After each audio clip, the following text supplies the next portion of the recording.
Μπορούμε να ξεκινήσουμε, κύριε Γιαννόπουλε. Ωραία, ευχαριστούμε. Σας καλωσορίζω στην απογευματινή ολομέλεια του συνεδρίου μας, του Διεθνού Συνεδρίου μας, του πρώτου Διεθνού Συνεδρίου του Anti-Bullying Network.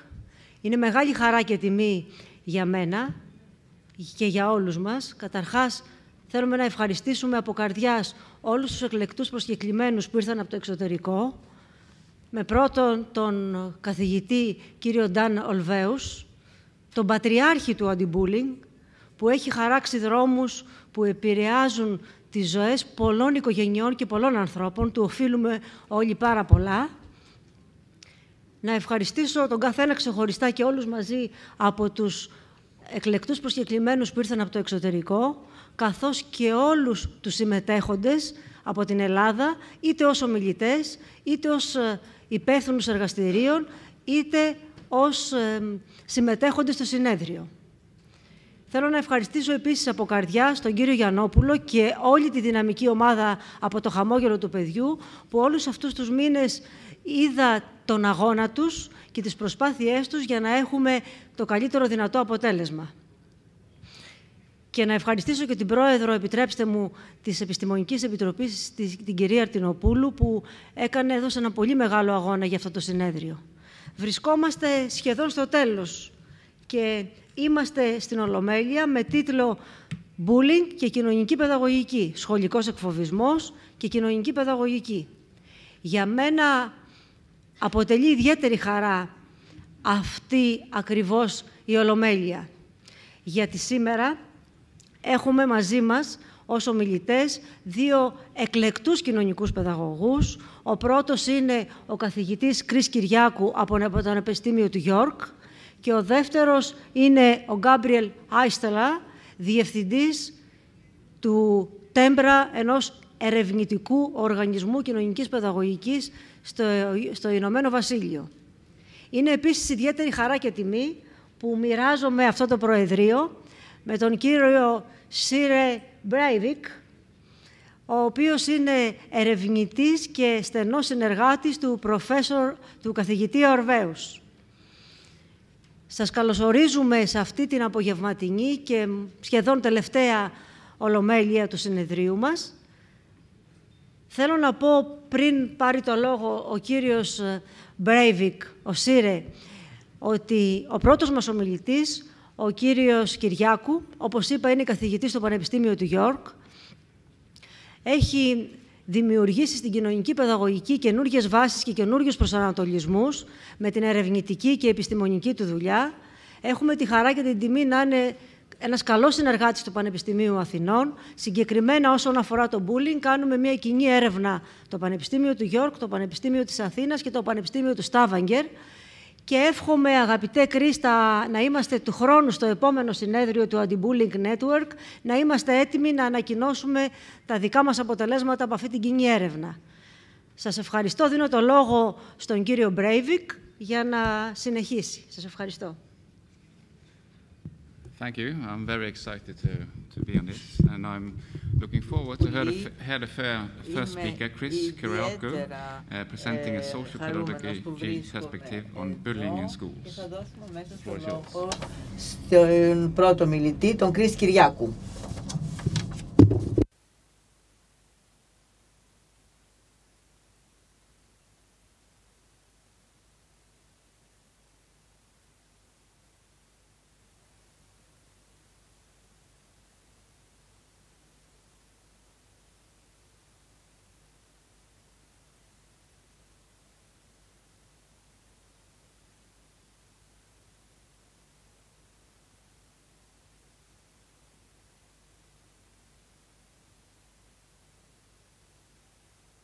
Okay, it's okay.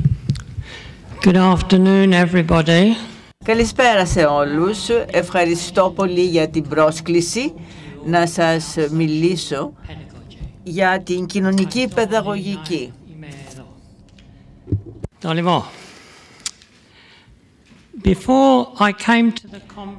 Προτού έρθω στο συνέδριο, είχα ένα τεράστιο πρόβλημα. Πώς θα ήταν δυνατό για τόσους πολλούς ανθρώπους να παρουσιάσουν ομιλίες, να κάνουν ομιλίες μόνο σε 20 λεπτά. Εκτός αν μιλάνε όσο γρήγορα, τόσο γρήγορα σαν μια μηχανή, σαν ένα πολυβόλο.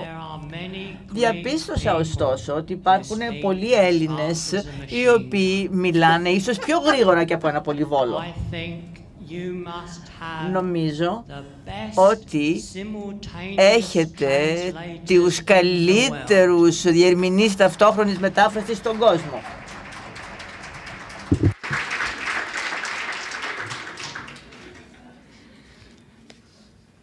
My interest in bullying, το ενδιαφέρον μου για τον εκφοβισμό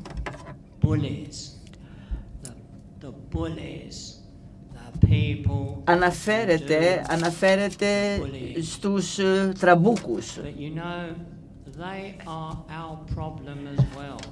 που αποτελούν επίσης για μας ένα πρόβλημα. Δεν μπορούμε να σκεφτούμε πώς θα σταματήσουμε αυτό το πράγμα. Πρέπει να σκεφτούμε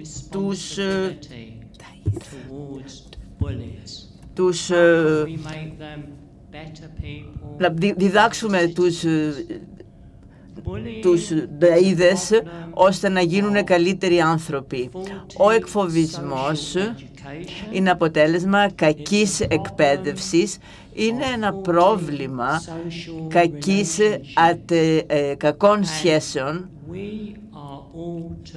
και είμαστε όλοι υπεύθυνοι γι' αυτό. Όταν βλέπουμε πώς συμπεριφέρονται οι ενήλικες, πώς συμπεριφέρονται οι χώρες απέναντι σε άλλες χώρες, υπάρχουν τόσοι πολλοί ρόλοι που παίζουν οι νταΐδες και αυτό πραγματικά είναι εντυπωσιακό.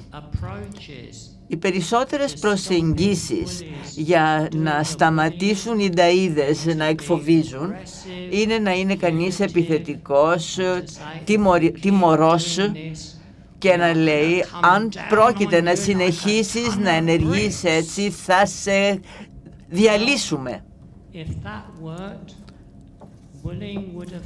Αν λειτουργούσε αυτό, θα είχε σταματήσει ο εκφοβισμός εδώ και 50 χρόνια. Αλλά δυστυχώς δεν λειτουργεί έτσι το σύστημα. Πρέπει λοιπόν να παραδεχθούμε ότι αν θέλουμε να εξαλείψουμε τους νταΐδες, πρέπει να προωθήσουμε κοινωνική αγωγή, υποστήριξη και να δώσουμε υποστήριξη και βοήθεια. Εγώ στην ομιλία μου θα σας μιλήσω για μια προσέγγιση την οποία γνωρίζετε πολλοί από εσάς ήδη, η κοινωνική ψυχαγωγική. Κάτι που εφαρμόζεται ήδη σε πολλές χώρες, παιδαγωγική, που εφαρμόζεται ήδη σε πολλές χώρες.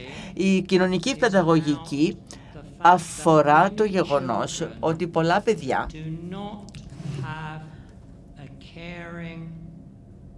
δεν έχουν μια σχέση αγάπης, φροντίδας με έναν ενήλικα τον οποίο να μπορούν να εμπιστεύονται. Και ο ρόλος της κοινωνικής παιδαγωγικής είναι να δημιουργήσει αυτή τη σχέση για το παιδί. Παντού υπάρχουν μορφωμένοι εκπαιδευτικοί και παιδαγωγικοί που βοηθάνε παιδιά που αντιμετωπίζουν προβλήματα, και αυτή η κοινωνική παιδαγωγική εργάζονται στον τομέα της εκπαίδευσης για την κοινωνικοποίηση των παιδιών που βρίσκονται σε ιδρύματα, σε νηπιαγωγεία, σε νοσοκομεία, σε μονάδες, σοφρονιστικές μονάδες για παιδιά παραβάτες. Οι θεωρητικές προελεύσεις της κοινωνικής παιδαγωγικής μας βοηθούν να αντιληφθούμε πώς θα δημιουργήσουμε μια καλύτερη κοινωνία, μια καλύτερη κοινότητα, όπου όλοι οι άνθρωποι θα είναι ευτυχείς, θα συνεννοούνται μεταξύ τους, θα αλληλοστηρίζονται προσπαθώντας να εξασφαλίσουν ότι τα παιδιά και οι ενήλικες δεν θα αποκλείονται. Η κοινωνική παιδαγωγική αφορά την κοινωνική ενσωμάτωση και συμμετοχή. Θέλουμε όλα τα παιδιά να μεγαλώνουν και να αισθάνονται ότι έχουν ένα μέλλον στην κοινωνία, ένα χώρο στην κοινωνία, ότι ενσωματώνονται και συμπεριλαμβάνονται στην κοινωνία. Πολλοί νταΐδες αισθάνονται περιθωριοποιημένοι, αποστερημένοι, ότι βρίσκονται στα όρια της κοινωνίας, στις παρυφές της κοινωνίας. Η κοινωνική παιδαγωγική μπορεί να συμβάλλει στο πρόβλημά τους. Η μορφωμένη κοινωνική παιδαγωγική πρέπει να βοηθήσουν τα παιδιά που έχουν προβλήματα στη ζωή τους να αποκτήσουν αυτοπεποίθηση και να αισθάνονται συμπερίληψη, ενσωμάτωση στην κοινωνία. Θέτω λοιπόν το εξής ερώτημα. Στην κοινωνία μας, εάν υπάρχει ένα παιδί στο σχολείο που έχει κάποιο πρόβλημα, που αντιμετωπίζει δύσκολες συνθήκες, ποιος θα τον βοηθήσει? Ο γονέας, οι γονείς, είναι δικό τους πρόβλημα, όχι δικό μας? Είναι πρόβλημα του καθηγητή, του δάσκαλου? Είναι πρόβλημα άλλων επαγγελματιών, κοινωνικών λειτουργών, ψυχολόγων, εκπαιδευτικών ψυχολόγων και κοινωνικών παιδαγωγών? Η απάντησή μου είναι το πρόβλημα αφορά όλους εμάς και όλους αυτούς. Όλοι μαζί συλλογικά στο πλαίσιο της κοινωνίας, με τον τρόπο που συμπεριφερόμαστε μεταξύ μας και απέναντι στα παιδιά, κοινωνικοποιούν τα παιδιά ώστε να συμπεριφέρονται με έναν κοινωνικά κατάλληλο τρόπο. Εάν δεν το κάνουμε αυτό, τότε δεν συμβάλλουμε στην ανάπτυξη και την κοινωνική εκπαίδευση αυτού του παιδιού. Πολύ ωραία. Ας έρθουμε τώρα στο κυρίως θέμα. Τι θα κάνουμε με τον εκφοβισμό? Ας είμαστε σαφείς. Η λέξη εκφοβισμός σημαίνει μόνιμη αντικοινωνική συμπεριφορά που δημιουργεί αγωνία και προβλήματα στον άλλον.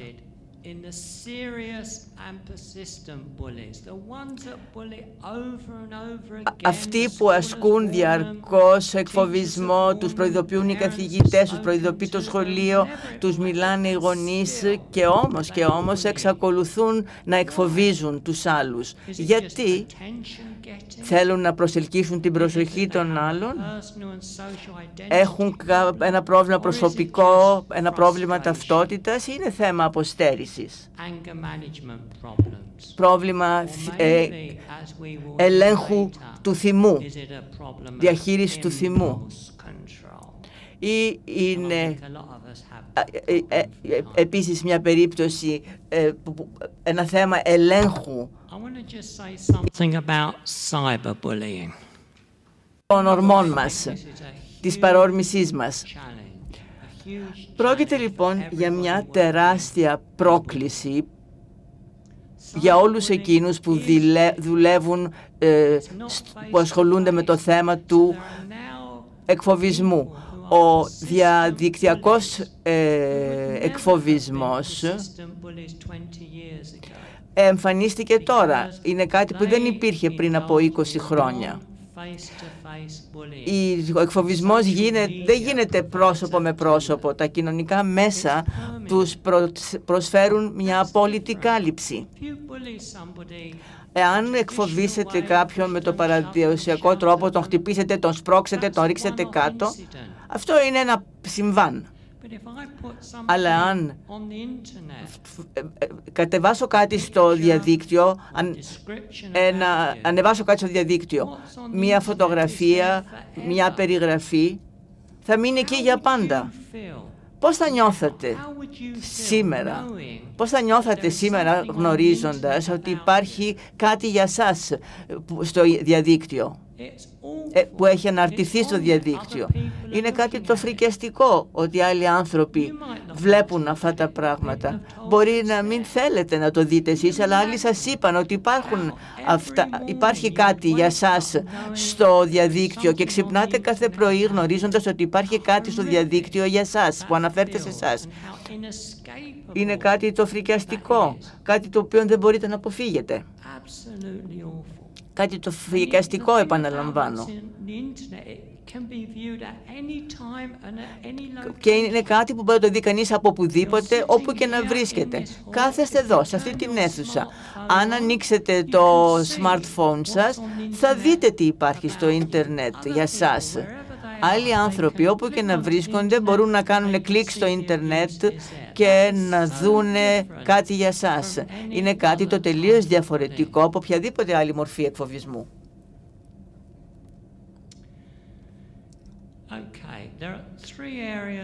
Υπάρχουν τρεις τομείς όπου εκείνοι που εργάζονται για να καταπολεμήσουν το εκφοβισμό έχουν πει πολλά πράγματα ήδη γι' αυτό. Πώς μπορούμε τους παρατηρητές, να βοηθήσουμε τους παρατηρητές, τα θύματα, τι μπορούμε να κάνουμε για να γίνει το σχολείο ο χώρος όπου ο εκφοβισμός δύσκολα μπορεί να εφαρμοστεί. Αλλά υπάρχει και μια άλλη σημαντική πρόκληση, όπως είπα στην αρχή. Τι θα κάνουμε για να σταματήσουμε τους νταΐδες να ασκούν εκφοβισμό, ώστε να γίνουν καλύτεροι πολίτες? Well, there are two main approaches. Υπάρχουν δύο προσεγγίσεις. Θα έλεγα ότι περισσότερες προσεγγίσεις αποτελούν παρέμβαση, συνίστανται σε παρέμβαση, την συμβουλευτική, τη θεραπεία, την εκπαίδευση, την επανεκπαίδευση της συμπεριφοράς. Το γεγονός ότι τα παιδιά αυτά είναι όμως ότι τα παιδιά αυτά θέλουν, επιζητούν κάποιον που να τους φροντίζει και στον οποίο να έχουν εμπιστοσύνη. Αυτό χρειάζονται πολλά από αυτά τα παιδιά. Και αν μπορούμε να καλύψουμε αυτή την ανάγκη, έχουμε βρει το δρόμο της επιτυχίας. Και αυτό προσφέρει η κοινωνική παιδαγωγική, μια ευκαιρία να δημιουργηθεί μια μόνιμη σχέση εμπιστοσύνης με ένα παιδί που προοδευτικά και που θα επιτρέψει σε αυτό το παιδί να πει σε άλλους ότι ο εκφοβισμός δεν είναι μια κατάλληλη συμπεριφορά, δεν είναι ένας τρόπος για να αντιμετωπίσει κανείς τα προβλήματά του. Στηρίζεται λοιπόν στο mentoring. Πολλοί άλλοι μπορεί να είναι μέντορες, αλλά η σχέση αυτή αποτελεί την καρδιά της κοινωνικής παιδαγωγικής. Να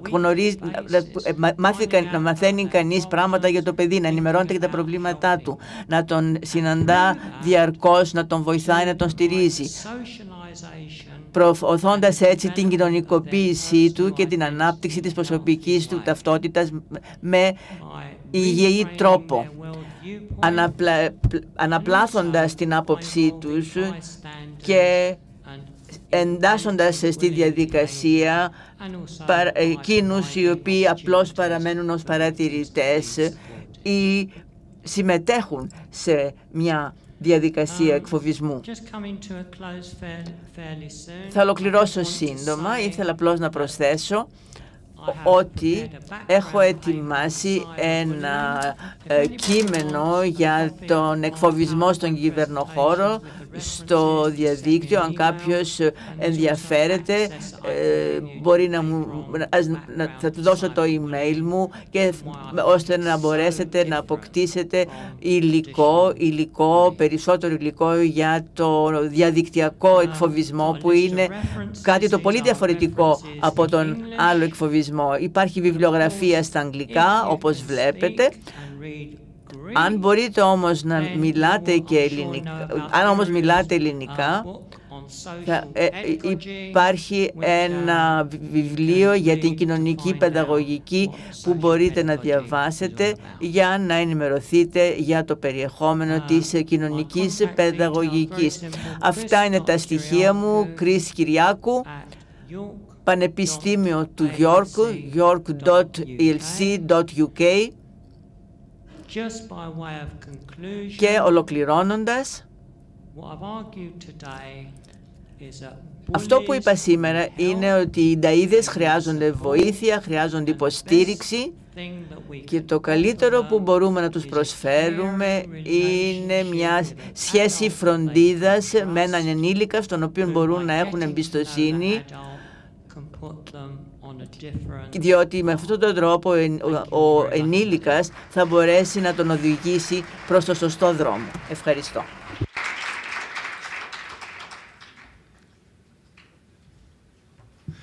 Okay, thank you very much for a nice speech. Ευχαριστώ για την πολύ ενδιαφέρουσα παρουσίαση. Έχω μόνο ένα σχόλιο που θα ήθελα να κάνω. Εκείνοι οι νταΐδες εμφανίζονται σαν αποκλεισμένα άτομα που είναι εκτός της κοινωνίας με πολύ χαμηλή αυτοεκτίμηση, αλλά υπάρχουν και bullies οι οποίοι έχουν υψηλή αυτοεκτίμηση και κυριαρχούν μέσα στην τάξη. Τι σχόλιο θα είχατε να κάνετε σχετικά με αυτό? Thank you very much indeed for that observation. Είναι γεγονός ότι υπάρχουν κάποιοι νταΐδες οι οποίοι έχουν μεγάλη αυτοεκτίμηση, είναι πάρα πολύ δημοφιλείς, ανήκουν σε μια ομάδα, σε μια ομάδα που πολλοί τους θαυμάζουν. Είναι κάτι κατά την άποψή μου σιγαμερό και φοβερό αυτό, ότι μπορεί να συμβαίνει κάτι τέτοιο. Υπάρχουν άνθρωποι οι οποίοι θεωρούν ότι η πράξη του εκφοβισμού αυξάνει την αυτοεκτίμηση και περιβάλλονται από ανθρώπους που πιστεύουν το ίδιο. Εδώ πρόκειται για ένα τεράστιο πρόβλημα που πρέπει να αντιμετωπίσουμε.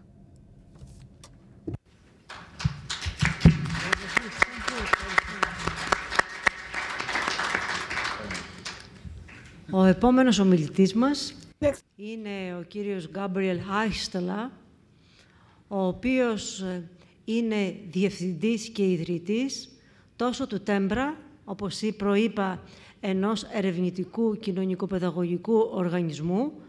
Το Τέμπρα είναι αρτικογράμματα από το Theory Meets Practice, καθώς και του Social Pedagogy Development Network. Είναι αλήθεια ότι αυτοί οι δύο οργανισμοί, συνεργαζόμενοι και με το Institute of Education του Πανεπιστημίου του Λονδίνου, σήμερα οδηγούν τις εξελίξεις στο Ηνωμένο Βασίλειο. Θα δώσω το λόγο στον συμπροεδρεύοντα να τον καλέσει.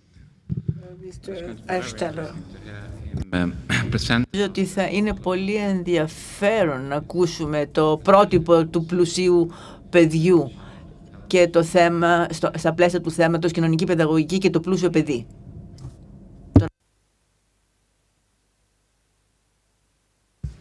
Thank you.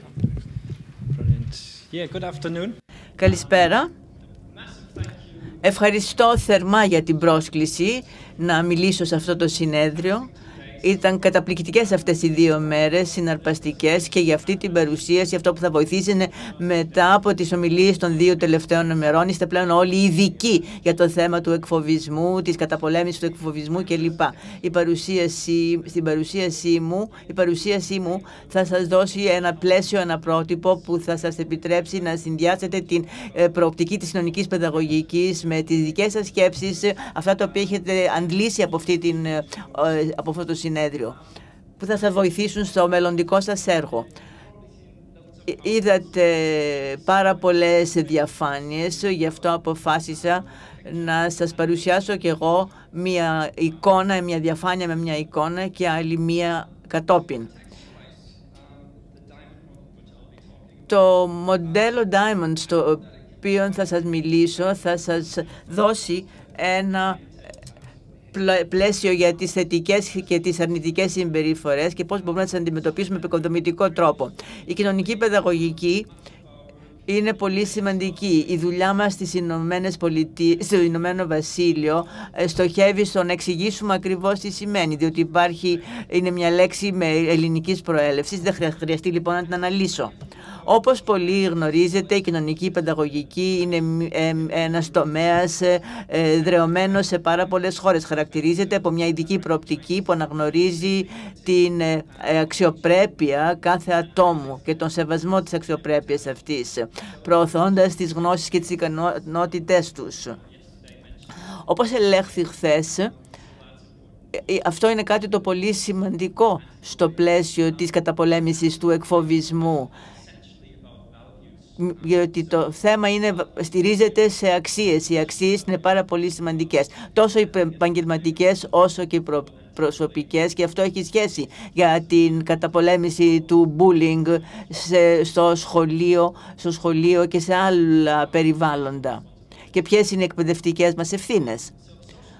Η κοινωνική παιδαγωγική σημαίνει να βρίσκουμε εκπαιδευτικές λύσεις σε κοινωνικά προβλήματα, να κατανοούμε τις επιπτώσεις του κοινωνικού περιβάλλοντος. Σαν παράδειγμα, αντί να επιλέξουμε μια τιμωρητική αντιμετώπιση για τον εκφοβισμό, που μπορεί να αποδειχθεί αποτελεσματική για την καταπολέμηση των συμπτωμάτων από κοινωνική άποψη, όπως είπε και ο Κρίς, θα πρέπει να ακολουθήσει κανείς, να επιλέξει κανείς μια άλλη διαδικασία.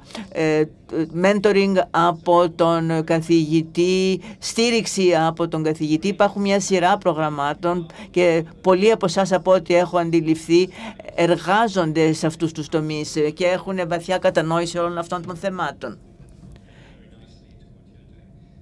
Ελπίζω λοιπόν ότι η ομιλία μου συμβαδίζει και θα πλαισιώσει αυτά που έχετε ήδη κάνει και έχετε ήδη προωθήσει.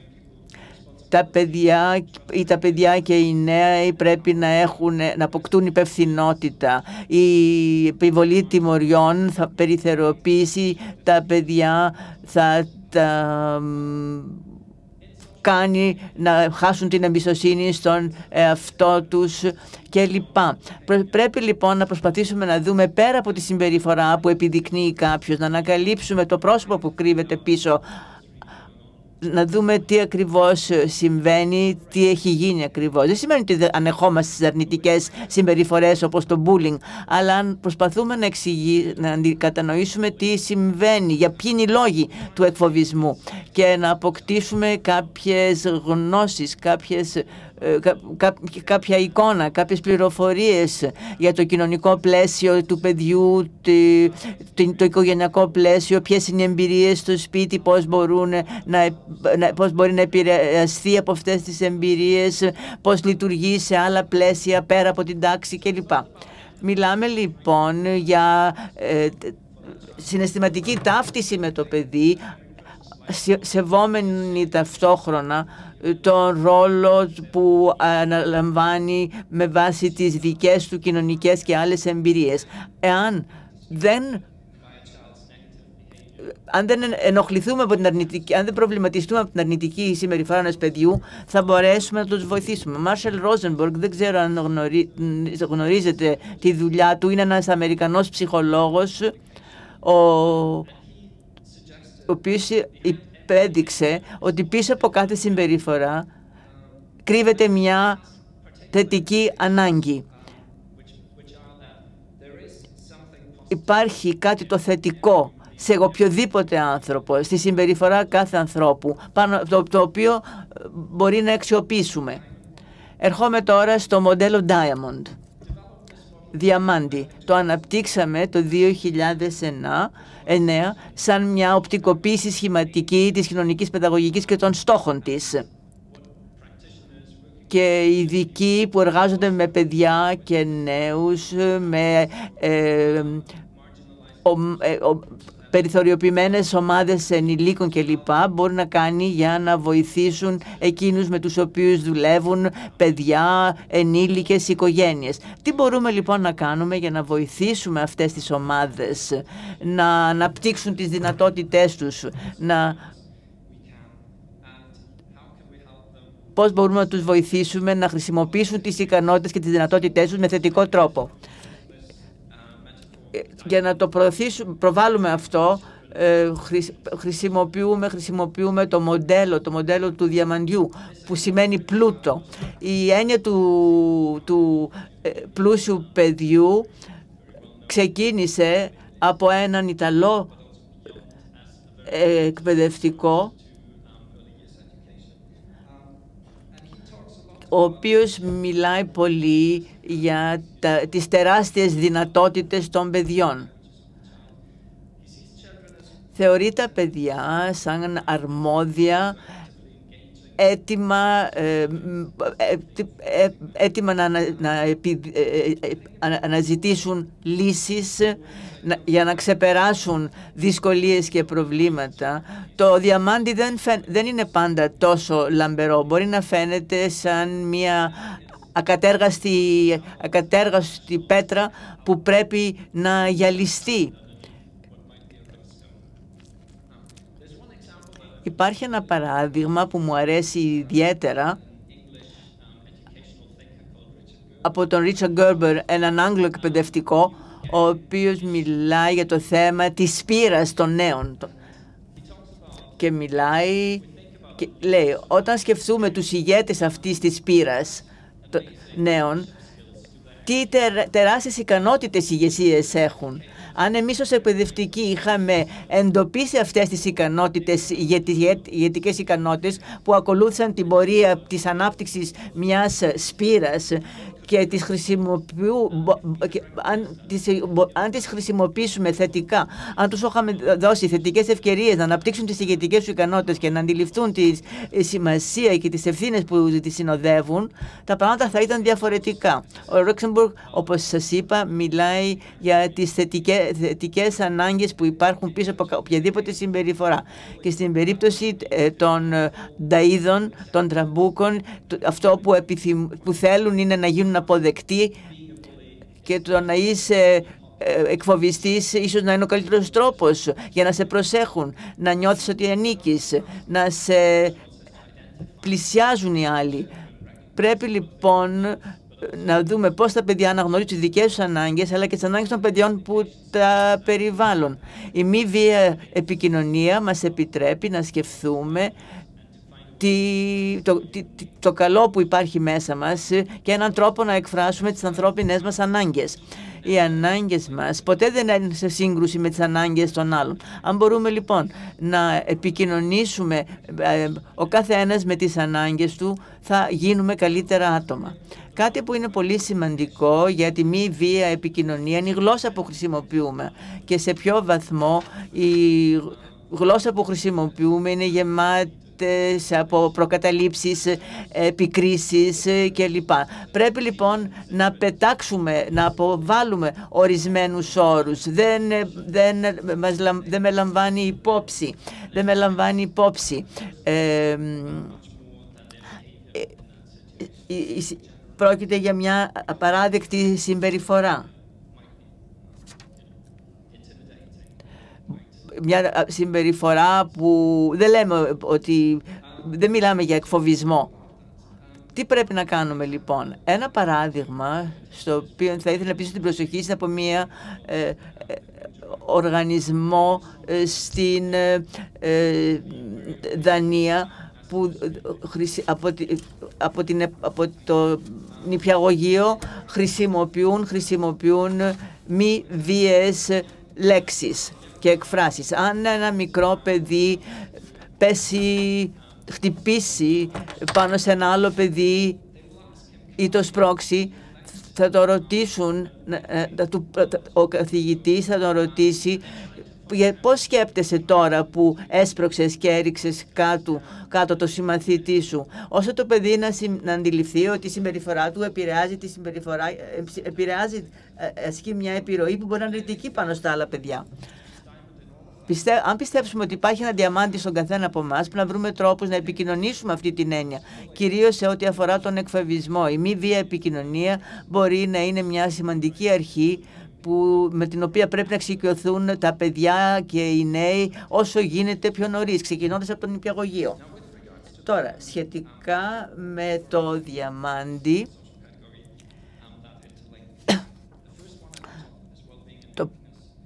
αυτό που προέχει είναι η ευεξία και η ευτυχία, μια κορυφή του διαμαντιού. Οτιδήποτε κάνουμε προσπαθεί να προωθήσει την ευεξία και την ευτυχία, κάτι που δεν προβάλλουμε αρκετά συχνά. Τα παιδιά γνωρίζουν ποια είναι η θετική τους κατάσταση και τι μπορούν να κάνουν για να προσφέρουν ευτυχία σε άλλα παιδιά. Μας προσφέρει μια ευκαιρία να εστιαστούμε και να περιγράψουμε θετικό τρόπο το περιβάλλον και τις διαδραστικές επικοινωνίες που θέλουμε να έχουμε με τους άλλους. Και πάρα πολύ συχνά μιλάμε για απλά πράγματα. Μιλάμε για έναν όμιλο στη Δανία μετά το σχολείο. Αντί να πούμε στο παιδί που τρέχει στο μην τρέχεις, λένε με θετικό τρόπο, καλύτερα είναι να βαδίζεις και όχι να τρέχεις, αφήνοντας ανοιχτούς άλλους τρόπους για να πούμε στο παιδί τι πρέπει να κάνει. Απ' την άλλη, πέρα από την ευεξία και την ευτυχία, υπάρχει η ολιστική μάθηση. Αν νιώθουμε καλά με τον εαυτό μας, ασφαλείς στο περιβάλλον μας, έχουμε περισσότερες πιθανότητες να αναπτυχθούμε. Στην κοινωνική παιδαγωγική και στην παιδεία, η μάθηση είναι μια ολιστική διαδικασία με γνωστικές, συναισθηματικές, πνευματικές, αναπτυξιακές κατευθύνσεις. Πρέπει όλα αυτά να τα συνδυάσουμε και να μην τα αντιμετωπίζουμε μεμονωμένα. Αλλά όλοι μαθαίνουμε με διαφορετικούς τρόπους. Έχουμε δυνατότητες. Αν θέλουμε να βοηθήσουμε τα παιδιά να αναπτύξουν τις δυνατότητές τους, να μάθουν, να προβάλλουν τη μοναδικότητά τους, είναι κάτι το πολύ σημαντικό για να διευκολύνουμε η σχέση είναι επίσης σημαντική με εμάς αλλά και με άλλους ανθρώπους, άλλα παιδιά σε ένα ευρύτερο πλαίσιο μέσα στην κοινότητα, μέσα στην κοινωνία. Εμείς ως ενήλικες πρέπει να προβάλλουμε πρότυπα ρόλου για να δημιουργήσουμε γνήσιες σημαντικές σχέσεις, για να επηρεάσουμε θετικά τις σχέσεις των παιδιών, κυρίως σε ό,τι αφορά την αντιμετώπιση του bullying, του εκφοβισμού. Αν μπορούμε να βοηθήσουμε τα παιδιά να κατανοήσουν πώς μπορούν να δημιουργούν συμπεριληπτικές θετικές σχέσεις με άλλους, εάν έχουν εμπειρία καλών θετικών σχέσεων, εμπειρίες που θα διδαχθούν από μας, αυτό θα τα βοηθήσει για την στη μελλοντική τους πορεία. Είναι λοιπόν πάρα πολύ σημαντικές οι σχέσεις που έχουν τα παιδιά με τους ομότιμους τους. Τα παιδιά έχουν ευκαιρίες να δημιουργήσουν σχέση με κάποιον άλλον, κάποιον στον οποίο σέβονται και στον οποίο έχουν εμπιστοσύνη. Αλλά μιλάμε για μια σχέση που έχει νόημα, σημασία και μπορεί να κάνει όλη τη διαφορά. Θέλουμε τα παιδιά να αναλαμβάνουν και ευθύνες για τον εαυτό τους. Πρέπει λοιπόν να τους εμφυσίσουμε το αίσθημα ότι μπορούν να ελέγχουν τη ζωή τους, να διευκολύνουμε την αυτοπεποίθησή τους και την ικανότητα τους να αντιμετωπίζουν τις περιπλοκότητες και τις αβεβαιότητες της ζωής.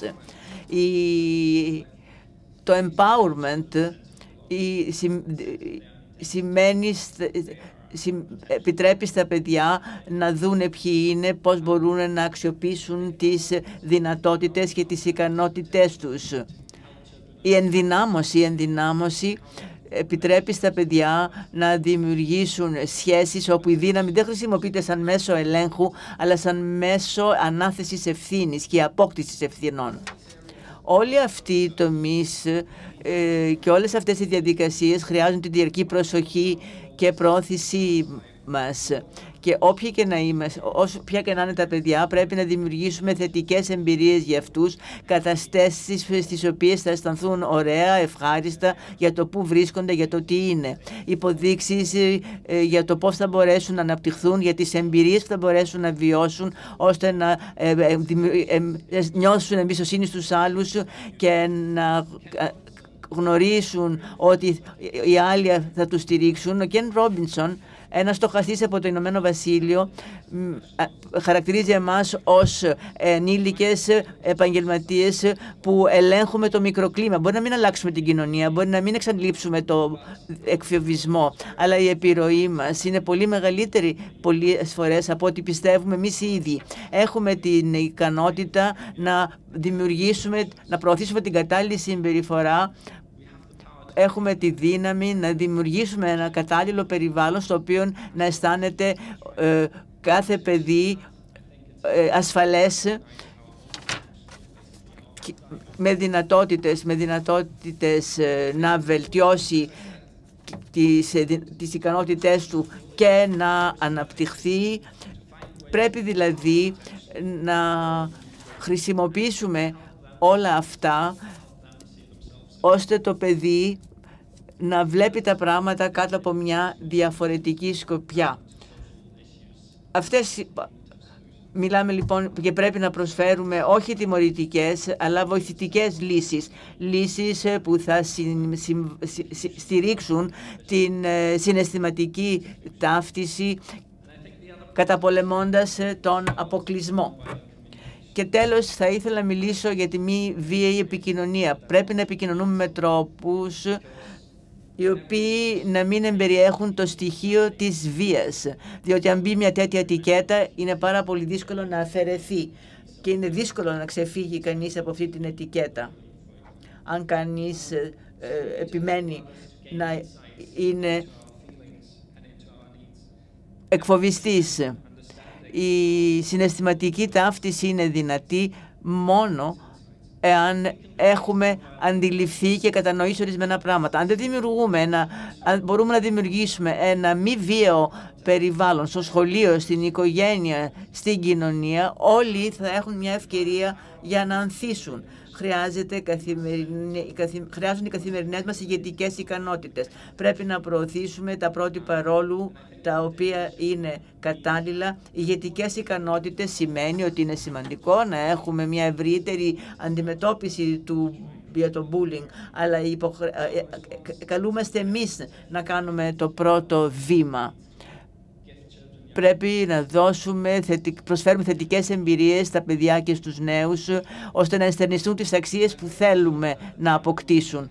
Το μοντέλο του διαμαντιού θα συμβάλλει σε αυτή τη διαδικασία και θα μας επιτρέψει να ικανοποιήσουμε τις ανάγκες αυτών των παιδιών. Ευχαριστώ. Thank you very much for an interesting speech. Ευχαριστούμε για μια πολύ ενδιαφέρουσα ομιλία. Έχω ένα σχόλιο το οποίο θα ήθελα να κάνω για κάτι που με προβλημάτισε. Ποια είναι η εμπειρία σας σε ό,τι αφορά την επαφή με παιδιά που εκφοβίζουν τους άλλους? Γιατί ασφαλώς θα υπάρξει κάποιος ενήλικας, κάποιος κοινωνικός λειτουργός που δεν θα θελήσει να μιλήσει με αυτά τα παιδιά. Ποια είναι η δική σας εμπειρία λοιπόν? Δουλεύουμε κυρίως με παιδιά που βρίσκονται σε διάφορες ιδρύματα κάτω από την επιρροή κοινωνικών λειτουργών και εκπαιδευτικών. Το παιδί που βρίσκεται κάτω από τη φροντίδα τους έχει την τάση να ενεργήσει με εκφοβιστικό τρόπο. Έχω δει μεγάλη διαφορά όταν υπάρχει αυτή η σχέση, προβάλλεται αυτή η θετική σχέση, διότι εάν είχαν κακές εμπειρίες στο σχολείο, έφυγαν από ένα σχολείο, πήγαν σε ένα άλλο, έχουν συμβεί πράγματα στη ζωή τους που τους έφτασαν σε ένα σημείο που να μην θέλουν να ανήκουν στην ομάδα. Ήθελαν τόσο πολύ να γίνουν μέρος στην ομάδα που ήταν έτοιμα να κάνουν τα πάντα για να ενταχθούν σε αυτή την ομάδα. Αυτή την ομάδα ομότιμων. Διότι αν είναι κανείς σε μια ανάδοχη οικογένεια και έρχεται σε επαφή με ανθρώπους στο πλαίσιο του σχολείου, δεν ξέρω αν συμφωνείτε, αλλά νομίζω ότι τα πράγματα θα είναι πιο δύσκολα. Βεβαίως θα είναι πιο δύσκολα. Γι' αυτό σε πολλές ευρωπαϊκές χώρες έχουμε κοινωνικούς παιδαγωγούς στα σχολεία τα ίδια. Κάποιος δηλαδή, ο οποίος έχει την ευκαιρία να βοηθήσει το παιδί, δημιουργώντας μια σχέση μαζί του. Πέρα από το ρόλο μας, οπωσδήποτε πρέπει να είμαστε υπεύθυνοι ενήλικες. Δεν έχουμε χρόνο να δημιουργήσουμε μια προσωπική, ατομική σχέση με κάποιον, αλλά θέλουμε οπωσδήποτε να στηρίξουμε και να βοηθήσουμε αυτά τα παιδιά με τον καλύτερο δυνατό τρόπο. Okay, then I want to introduce the final speaker. Παρουσιάσουμε την τελευταία ομιλήτρια, που είναι η κυρία